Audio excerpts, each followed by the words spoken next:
بسم اللہ الرحمن الرحیم۔ عزیزان محترم، یا علی مدد، بےحد شکر گزاری اور قدردانی کے ساتھ کہ یہ کلاس جاری ہے، اس کی شکر گزاری اور اس کلاس میں سے بہت ہی قابل الائق اسکالرز پیدا ہوتے ہیں، اس کی شکر گزاری اور ساتھ ہی ساتھ سب سے بڑی نعمت یہ ہے کہ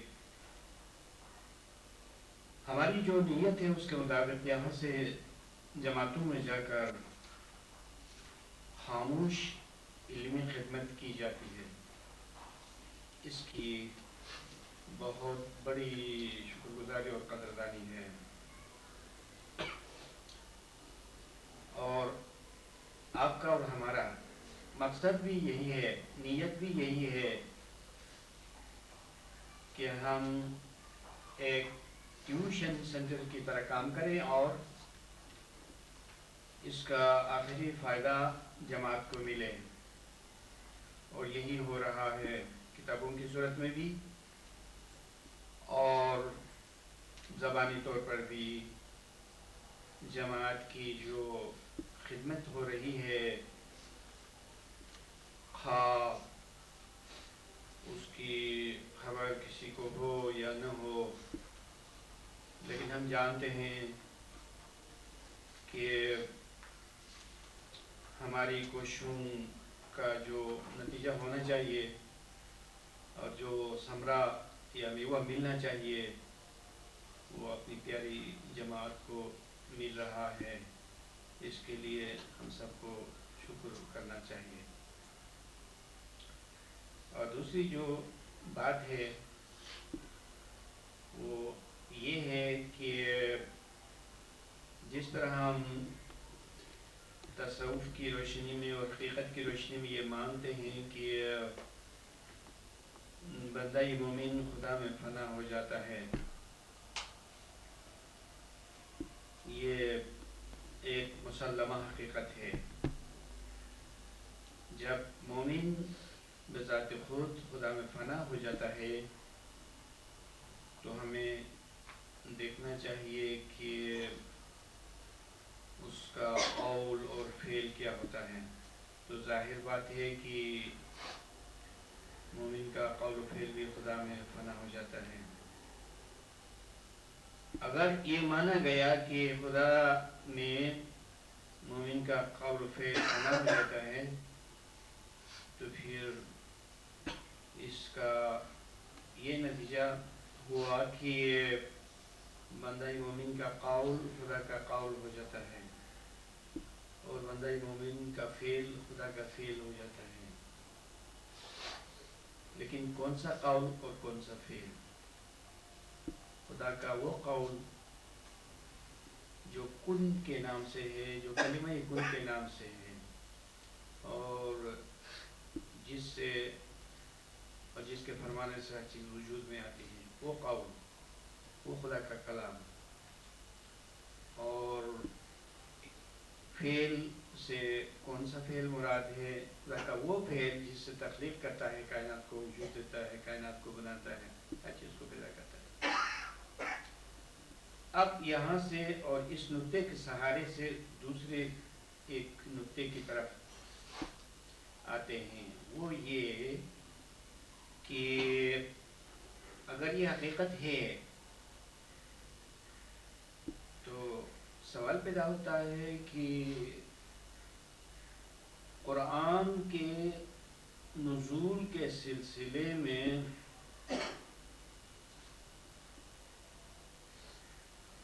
مومنین کے قول و فعل کا کیا دخل ہے؟ یہ ایک سوال ہے۔ حالانکہ یہ اتنا عظیم راز ہے کہ اس کو ظاہر کرنا بھی ایک مسئلہ ہے۔ یہ مسئلہ اس لیے نہیں کہ اس کی تشریح نہیں ہو سکے گی، تشریح ہو سکے گی، لیکن یہ بہت بڑا راز ہے۔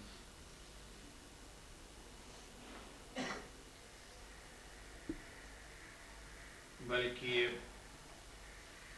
یہ اتنا بڑا راز ہے کہ کوئی آپ کے خلاف اور ہمارے خلاف کچھ کہہ سکتا ہے، لیکن نہیں، ہمیں ڈرنا نہیں ہے، حقیقت کو ظاہر کرنا ہے، تو اس کے لیے دلیل ہے یہ کہ کسی چیز کا جو نام ہوتا ہے اس نام کی وجہ تسمیہ بھی ہوتی ہے، کسی اسم کے موسوم ہونے یا کسی کے نام رکھنے کا کوئی پس منظر، کوئی سبب، کوئی وجہ بھی ہو سکتی ہے، اس کو وجہ تسمیہ کہتے ہیں۔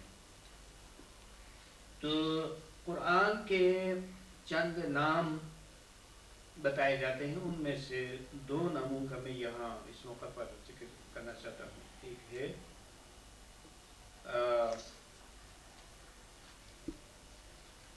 رافعہ اور متحرہ۔ اللہ کی کتاب ایسی ہے کہ وہ بلند کی گئی ہے، اور اللہ کی کتاب ایسی ہے کہ وہ پاک کی گئی ہے۔ تھوڑی سی اس کی وضاحت کی ضرورت ہے اور توجہ سے سننے کی بھی ضرورت ہے کہ رافعہ کا کیا مطلب؟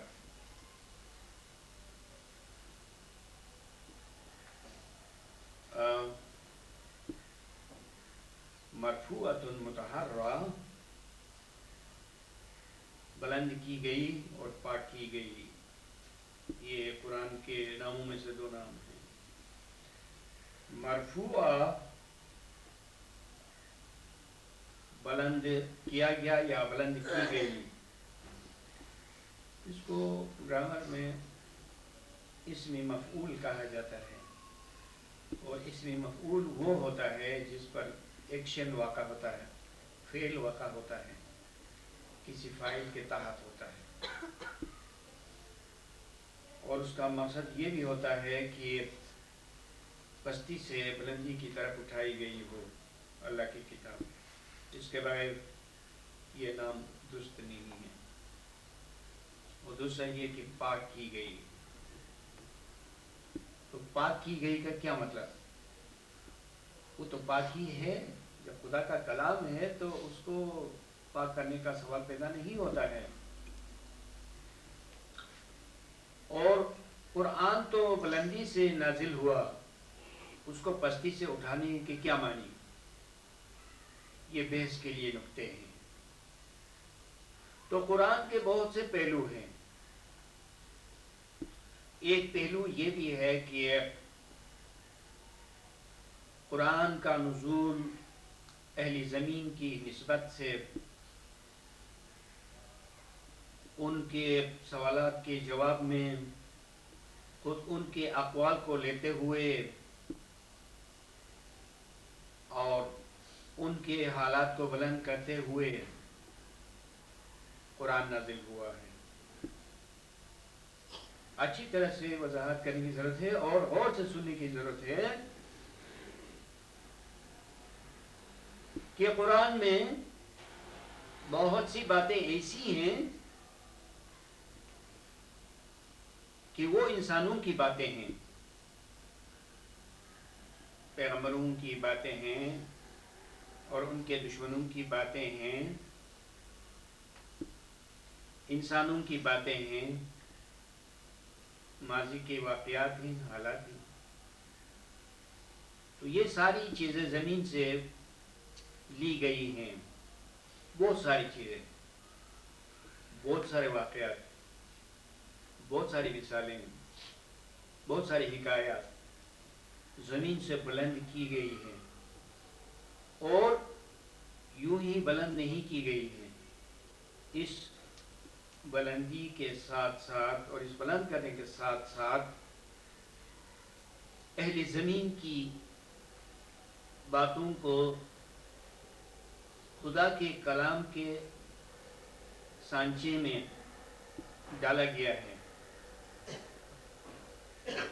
جس طرح کوئی چیز ہوتی ہے، کوئی سانچہ ہوتا ہے، کوئی قالب ہوتا ہے، اس میں کوئی مواد پگھلا کے اس میں ڈالا جاتا ہے، تو جب چیز پگھلائی گئی اور سانچے میں ڈالی گئی تو اس کی حالت دگرگون ہو گئی، اس کی حالت بدل گئی، وہ کثیف سے لطیف ہو گئی، وہ کمزور سے طاقتور ہو گئی، اور وہ کم درجے سے اعلیٰ درجے پر فائز ہو گئی۔ اسی طرح اور کوئی نہیں کہہ سکتا کہ قرآن میں انسانوں کا کوئی قصہ نہیں ہے، انسانوں کی کوئی بات ہی نہیں، یہاں تک کہ اس میں شیطان کی باتیں بھی ہیں، کافروں کی باتیں ہیں، فرعون کی بہت ساری باتیں ہیں، حامان کی باتیں ہیں، اور اسی طرح پیغمبروں کے مقابل میں جو ان کے دشمن تھے ان سب کی باتیں بھی ہیں، مومنین کی باتیں بھی ہیں، اچھے لوگوں کی باتیں بھی ہیں، برے لوگوں کی باتیں بھی ہیں۔ تو خدا نے ان ساری باتوں کو اس طرح سے نہیں لیا۔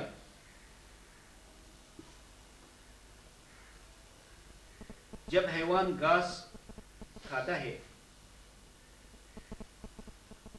تو وہ گھاس نہیں دیتی، وہ گھاس خون میں، گوشت میں تبدیل ہو جاتی ہے اور دودھ میں تبدیل ہو جاتی ہے۔ جب انسان خوراک کھاتا ہے تو وہ خوراک بے صورت یہ خون و گوشت انسان بن جاتی ہے۔ اس طرح جب خدا نے دنیا سے بہت سارے واقعات کو، بہت ساری باتوں کو نزول قرآن کے سلسلے میں اٹھا لیا، وہ چیزیں پاک ہو گئیں اور بلند ہو گئی مرتبے میں۔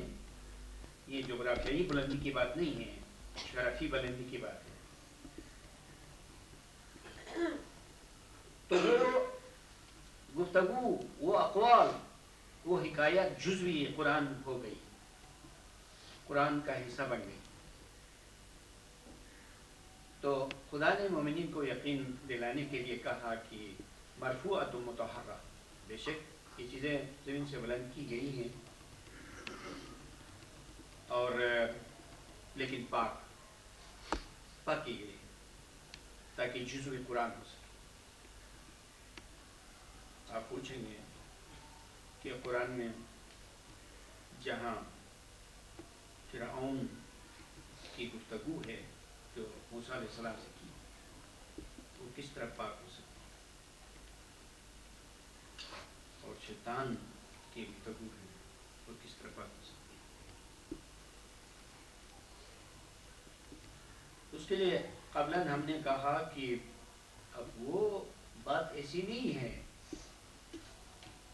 قرآن کے سانچے میں اور کلام الہی کے سانچے میں جو چیز ڈالی گئی وہ قرآن کا حصہ ہو گئی، یعنی وہ حکمت سے، علم سے اور بیدون سے لیبریج ہو کر ہر چیز پاک ہو گئی، کہ اس کا ترجمان یعنی انٹرپریٹر خدا ہے، جبرائیل ہے، فرشتے ہیں۔ تو اسی طرح کی کمزور چیزیں جو ہیں وہ کمزور نہیں رہی، اس لیے کہ خدا نے اس کو کوٹ کیا، اور تقاضائی حکمت کے تقاضا کے بے موجب، جس طرح قرآن کا دوسرا حصہ ہے جو خالص سے اللہ کا کلام ہے، اس میں اور اس میں حکمت کے اعتبار سے، معنی کے اعتبار سے، تاویل کے اعتبار سے اور بیدون کے لحاظ سے کوئی فرق نہیں رہا، پھر بھی انسانوں سے آزمائش کے طور پر